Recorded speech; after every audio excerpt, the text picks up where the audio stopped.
Joker का एक बहुत ही फेमस कोट है कि एक समझदार से समझदार इंसान बस एक बुरे दिन की दूरी पे रहता है अपने पागलपन की हदों को पार करने के लिए। कुछ ऐसा ही देखते हैं हम क्रेटोस की कहानी में। अब तुम चाहे उसे किसी भी नाम से बुलाओ, क्रेटोस, गॉड ऑफ वॉर, अपने ही परिवार का हत्यारा, मासूमों को मारने वाला, चाहे किसी भी नाम से बुलाओ, उससे कोई फर्क नहीं पड़ता। क्योंकि आज हम क्रेटोस के लिए हुए फैसलों के बारे में सोचेंगे, समझेंगे और तब फैसला करेंगे कि मॉन्स्टर जिंदा है या मर गया। गॉड ऑफ वॉर 2018 की कहानी के शुरुआत में हम क्रेटोस के मुंह से एक लाइन सुनते हैं कि अपने दिल को इन सभी लोगों के लिए बंद कर दो। उसका मतलब ये था कि किसी के लिए कुछ भी महसूस करने की कोई जरूरत नहीं है, चाहे कोई कितना भी तड़पे, कोई कितना भी रोए, चाहे जो हो, इनके लिए महसूस मत करो। अब यहाँ पे जो लाइन है ये बहुत ही गलत और जालिम टाइप की लगेगी, लेकिन जब तुम क्रेटोस के पास्ट को समझोगे तो ये लाइन परफेक्टली सेंस बनाती है। क्योंकि क्रेटोस ने आज तक जिस जिस पे भरोसा किया है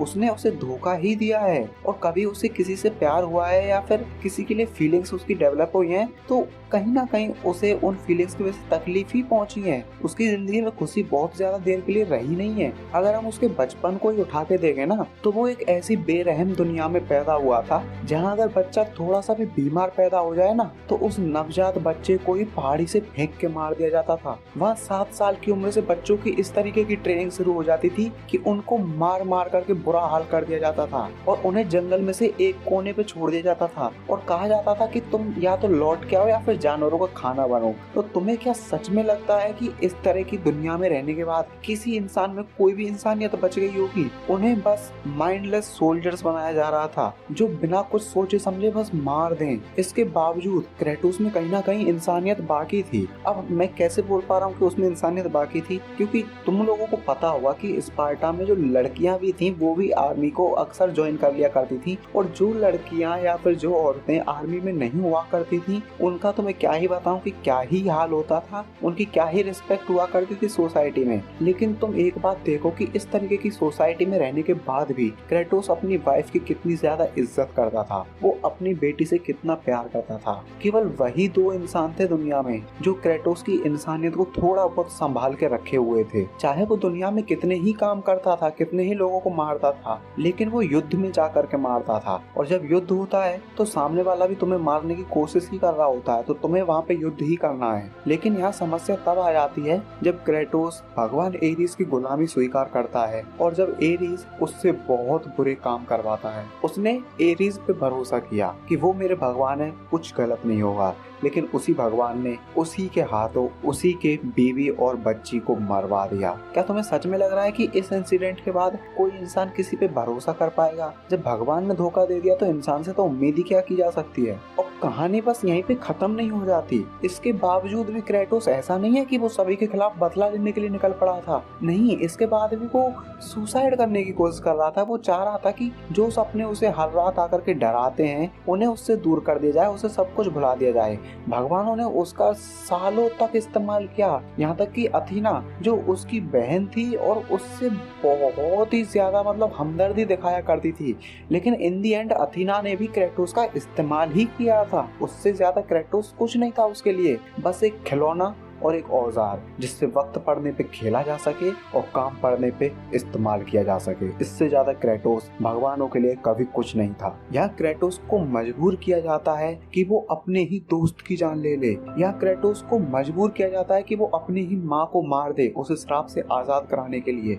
यहाँ क्रेटोस का जो एकमात्र भाई, जो उसका आखिरी रिश्ता बचा था इस दुनिया में, उसे भी वो अपनी बाहों में मरते हुए देखता है। और वो भी क्यों? क्योंकि उसने भगवानों पे भरोसा किया था। तो इस पॉइंट तक हमें अच्छे से पता लग जाता है कि क्रेटोस क्यों बोलता है कि किसी के लिए महसूस मत करो, क्योंकि वो नहीं चाहता था कि उसका जो बेटा है वो भी इन्हीं सभी फीलिंग्स की वजह से आगे चल के कष्ट भोगे, तकलीफ भोगे। यहाँ क्रेटोस अपने बदले की आग में इतना अंधा हो चुका था कि उसने न केवल भगवानों को बल्कि कई सारे सैकड़ों बल्कि हजारों मासूमों की भी जान ले ली, क्योंकि उसने उन भगवानों को ही मार दिया जो प्राकृतिक शक्तियों को काबू में किए हुए थे। और फिर जैसे ही क्रेटोस ने उन भगवानों को मारा तो सारी की सारी प्राकृतिक शक्तियां जो थी वो प्रचंड रूप में आ गई और उन्होंने ना जाने कितने ही मासूमों को खत्म कर दिया। लेकिन यहाँ क्रेटोस का फंडा सीधा हमें समझ में आ रहा है दूर से कि जब किसी ने उसी की परवाह नहीं की तो वो क्यों ही किसी की परवाह करेगा। उसे बचपन से बस मारना ही तो सिखाया गया है।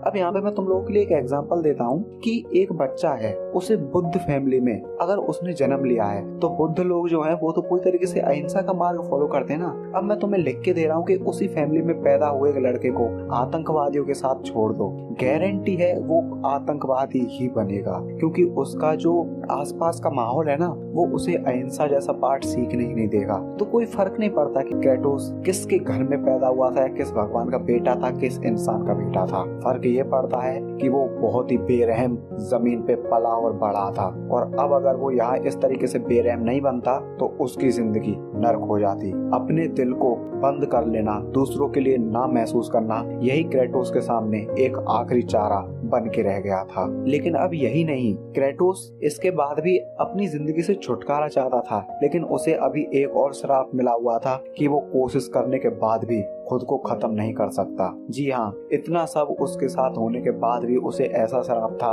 कि वो अपनी जिंदगी से आजाद नहीं हो सकता था। अब यहाँ पे कई सालों के बाद, 1000 साल के बाद लगभग, हम देखते हैं कि क्रेटोस ने फिर से एक नई फैमिली बनाई है, लेकिन वो अभी भी अपने पास्ट के चक्कर में बहुत परेशान है। उसे लगता है कि उसके साथ जो रहता है उसके साथ हमेशा बुराई होता है, इसी वजह से वो फे से बहुत ज्यादा प्यार करता है लेकिन अक्सर जताता नहीं है। वो अट्रियस से बहुत ज्यादा प्यार करता है लेकिन उसे कभी गले नहीं लगाता, उसे कभी बेटा कह के नहीं बुलाता। वो कहता है बस लड़के, कभी उसका नाम लेकर नहीं बुलाता। या फे भी क्रेटोस से कहती है कि तुम अपने बेटे से डरे हुए हो, युद्ध का भगवान अपने बेटे से डरता है। तो यहाँ क्रेटोस सीधा सीधा बोलता भी है, मैं अपने बेटे से नहीं डरता लेकिन मैं अपने बेटे के लिए डरता हूँ। कहीं ना कहीं क्रेटोस को लग रहा था कि उसका पास्ट उसके बेटे की जिंदगी को तबाह कर देगा, इसी वजह से वो अट्रियस को इतनी खतरनाक ट्रेनिंग दे रहा था। लेकिन किस्मत ने क्रेटोस के लिए कुछ और सोच रखा था। Finally God of war Kratos की किस्मत में थोड़ी सी तो खुशी बाकी थी, हजारों साल की तकलीफ के बाद। यहाँ जब क्रेटोस का बेटा अट्रियस उसकी जिंदगी में आता है तो उसकी जिंदगी धीरे धीरे बदलना शुरू हो जाती है। लेकिन क्रेटोस को अब भी अपनी खुशी से डर लग रहा था। वो अपने आप को लोगों के प्यार के काबिल ही नहीं समझता था, इसी वजह से वो चाहकर भी अपने बेटे के कंधे पे हाथ नहीं रख सकता था, वो चाहकर भी अपने बेटे को गले नहीं लगा सकता था। लेकिन ये चीजें बहुत जल्दी बदल जाती हैं जब क्रेटोस ब्रॉक से मिलता है, जिसे वो फाइनली अपना दोस्त कह सकता था। जब क्रेटोस मिमिर से मिलता है, जिसे वो अपना भाई कह सकता था। केवल अट्रियस के उसकी जिंदगी में होने मात्र से उसको इतनी सारी दोस्ती, इतना सारा प्यार मिलना शुरू हो चुका था। लेकिन अभी भी कहीं ना कहीं क्रेटोस जो है अपने आप को किसी के प्यार के काबिल नहीं मान रहा था। लेकिन क्रेटोस को अपनी वाइफ की बात याद आती है और वो बार बार हर किसी से यही कहता है कि हमें बेहतर बनना होगा, क्योंकि उसकी वाइफ ने बोला था कि हमारा जो भूतकाल रह चुका है वो हमारे भविष्य को डिसाइड नहीं कर सकता। हम क्या थे ये जरूरी नहीं है कि हम वही होंगे। इसी वजह से उसकी पत्नी ने उससे आखिरी बार कहा था कि हमें बेहतर बनना होगा। अब वो इसी फॉर्मूला को, अपनी पत्नी की कही हुई इसी बात को अपने दिमाग में रखे हुए था और धीरे धीरे क्रेटोस बदलना शुरू हो चुका था। फाइनली क्रेटोस अट्रियस से कुछ ऐसे शब्द बोलता है जो कोई भी पेरेंट अपने बेटे से या बेटी से बहुत ही ज्यादा आसानी से तो नहीं बोल सकता था। Atreus.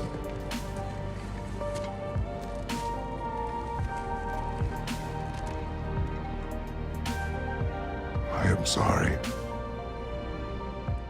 अब यहाँ पे ये जो सीन है ये ज्यादातर लोगों ने जो है नेगलेक्ट कर दिया था कि क्या ही अहमियत है, बस क्रेटोस जो है थोड़ा सा नरम दिल दिखा दिया गया था इस जगह। लेकिन ये नहीं है। इस आई एम सॉरी के बाद क्रेटोस फाइनली अपने आप को इस काबिल समझता था कि वो अपने बेटे को गले लगा सके, उसके कंधे पे हाथ रख सके, उसे शाबाशी दे सके। कहीं ना कहीं क्रेटोस अपने आप को इस काबिल समझना चालू कर देता है कि वो अपने बेटे को अच्छी परवरिश दे सकता है, कि वो अपने बेटे का प्यार पा सकता है और उसे बदले में प्यार दे भी सकता है। अब इसी पॉइंट से क्रेटोस अपनी वाइफ फे की जो इच्छाएं हैं उन्हें पूरा करना शुरू कर देता है। वो कुछ फैसले लेता है, कुछ अच्छे फैसले, जैसे कि थोर को बिना मारे उसे सुधारना, जैसे कि बेगुनाहों को यूं ही मरते हुए देने से अच्छा ओडिन पे सीधा हमला करना, अट्रियस से कहना कि अपना दिल खोल दो, सभी के लिए महसूस करो, क्योंकि उसे कहीं ना कहीं पता था कि अगर क्रेटोस चाहता है कि अट्रियस महान बने तो उसे उसकी माँ की इच्छाएं माननी होंगी,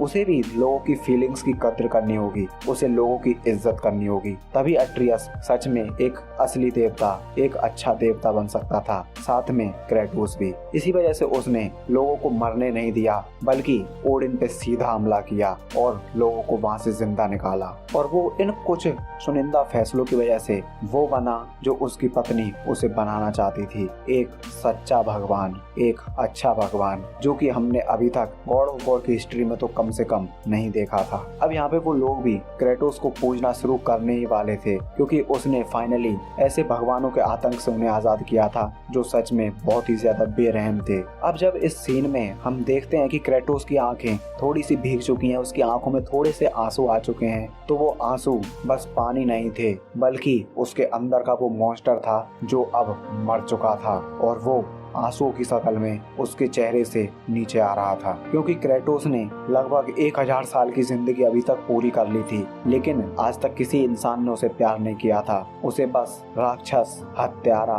बेरहम ऐसे ही शब्दों से बुलाया जाता था। लेकिन जब उसे पता लगा कि इतने सारे लोग उससे प्यार करेंगे, उसकी इज्जत करेंगे, तो वो कहीं ना कहीं इमोशनल हो चुका था। उसने अब एक फाइनल रास्ता चुना, एक अच्छा भगवान बनने का रास्ता, लोगों की मदद करने का रास्ता, फाइनली बेरहम मॉन्स्टर, बेरहम योद्धा से एक असली भगवान बनने का रास्ता। इन दी एंड में वीडियो में बस इतना ही कहना चाहूंगा कि क्रेटोस जब ग्रीक माइथोलॉजी में था तो वहाँ किसी हीरो की जरूरत नहीं थी, वहाँ मॉन्स्टर की ही जरूरत थी, क्योंकि अक्सर कीचड़ को साफ करने के लिए कीचड़ में उतरना ही पड़ता है। इसलिए भगवान की शक्ल में खड़े हुए उन मॉन्स्टर्स को मारने के लिए एक मॉन्स्टर की जरूरत थी, क्योंकि जहाँ से एक हीरो की हार शुरू होती है वहीं से एक मॉन्स्टर की जीत शुरू होती है। वहाँ मॉन्स्टर बनना जरूरी था तो क्रेटोस मॉन्स्टर बना, जहाँ क्रेटोस को भगवान बनना जरूरी लगा वहाँ क्रेटोस भगवान बना।